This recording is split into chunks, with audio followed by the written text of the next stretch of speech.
তো এই যে তোমাদের এই রক্তদাতা সংগঠন, এখান থেকে ব্লাড নিয়ে সবাই সুস্থ ভালো, কারণ তোমরা ব্লাড দিয়েছো, তোমরা এই সমাজের ফ্রেশ একদম সুন্দর স্বাস্থ্য মন মানসিকতা, তোমাদের ব্লাড মানুষকে উপকৃত করেছে। আমি শুনিনি যে বাঁধনের কোনো রক্ত নিয়ে কেউ অসুস্থ হয়ে গেছে বা আরো রোগাক্রান্ত হয়েছে। তো তোমাদেরকে আবারও আমার অন্তর থেকে অনেক দোয়া এবং শুভকামনা থাকলো। তোমরা যেন জীবনে এই মানবিক বোধ নিয়ে তোমাদের জীবনের লক্ষ্যে পৌঁছা যেতে পারো। তোমাদের সর্বোচ্চ সাফল্য কামনা করি। আয়োজক আজকের মঞ্চে যারা উপস্থিত আছেন আমি তাদের অ্যাড্রেস করিনি। প্রথমে আমি বলতে চাই এই অনুষ্ঠানের প্রধান অতিথি অধ্যাপক A.K.M. ইলিয়াস স্যার, ঢাকা কলেজের আরো অনেকেই আছেন, তার মধ্যে অধ্যাপক পারভিন সুলতানা হায়দার ম্যাডাম আর অন্যান্য স্যার ম্যাডামদের আমি হয়তো নাম বলতে পারছি না। বিশেষ অতিথি হিসেবে অধ্যাপক ডক্টর H.M. অলিউল্লাহ স্যার আছেন।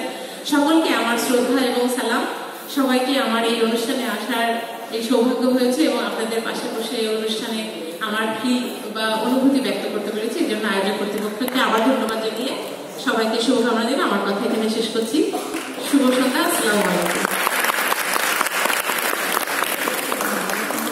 অসংখ্য ধন্যবাদ ম্যাম। বাঁধন কবিতা